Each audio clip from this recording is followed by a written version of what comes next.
الحمد لله نحمده ونصلي على رسوله الكريم أما بعد فقد قال الله تعالى في كلامه المجيد الفرقانه الحميد الحمد لله সমস্ত তারিখ প্রশংসা গুণগান সেই মহান আল্লাহ তাবারক তাআলার জন্য।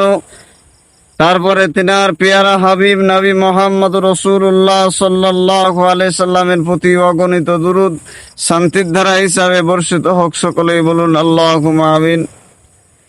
পবিত্র কোরআনের ভিতরে মহান আল্লাহ তাবারক তাআলা বলেন, আমি এবং আমার বন্ধু এই দুজনকে যদি তোমরা অনুসরণ করে চলো, তাহলে মহান আল্লাহ তাবারক তাআলা কাল কিয়ামতের দিন তোমাকে আমাকে আরশে মুআল্লার নিচে আল্লাহ রাব্বুল আলামিন আমাদেরকে ছায়া দেবেন এবং আমাদের জন্য জাহান্নামের আগুনকে আল্লাহ রাব্বুল আলামিন হারাম করে দিবেন এবং মহান আল্লাহ রাব্বুল আলামিন আমাদের জন্য জান্নাত দিবেন যদি আমরা আল্লাহ এবং আল্লাহ রাসূলকে বন্ধুকে অনুসরণ করে চলি। তাহলে মহান আল্লাহ তাবারক তাআলা আমাদেরকে জান্নাত দিবেন। তাহলে বন্ধুকে হযরতে আদম থেকে ঈসা পর্যন্ত যত নবী এসেছে সবাই কিন্তু আল্লাহ পাকের বন্ধু, কিন্তু একটা ব্যবধান আছে। যেমন আদম সুফিউল্লাহ, ইব্রাহিম খলিলুল্লাহ, মূসা কারিমুল্লাহ, ঈসা রুহুল্লাহ। আমাদের নবীর নাম হচ্ছে মুহাম্মদ রাসূলুল্লাহ। মসজিদ কার ঘর? যেমন আল্লাহ পাকের ঘর মসজিদ, কিন্তু বাইতুল্লাহকে টার্গেট করে আল্লাহ বলেন বাইতুল্লাহটা হচ্ছে আমার ঘর, হিদায়াতের ঘর। পৃথিবীতে যত উট আছে এবং উট নিয়ে সমস্ত উটকে আল্লাহ সৃষ্টি করেছেন, কিন্তু সালেহ আলাইহিস সালামের উটকে আল্লাহ নিজে বলেছেন লাকাদুল্লাহ, ওটা হচ্ছে মহান আল্লাহ পাকের উট।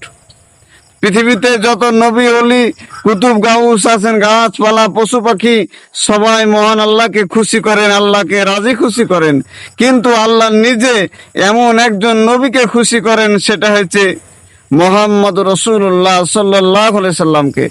দলিল পবিত্র কোরআনে আল্লাহ বলেছেন, কুল ইন কুনতুম তুহিব্বুনাল্লাহ ফাত্তাবিউনি ইউহিব্বুকুমুল্লাহ ওয়া ইয়াগফিরু লাকুম যুনুবাকুম আল্লাহু গফুর রহিম।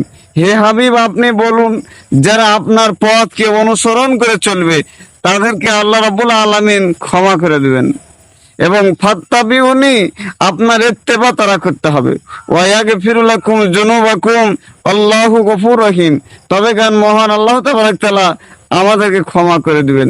তাই আমরা দুনিয়াতে বেঁচে থাকি আল্লাহকে এবং আল্লাহর রাসূলকে যাতে আমরা অনুসরণ করে যেতে পারি, আল্লাহ পাক আমাদেরকে সকলকে কবুল করে। সকলে বলুন আল্লাহুম্মা আমিন।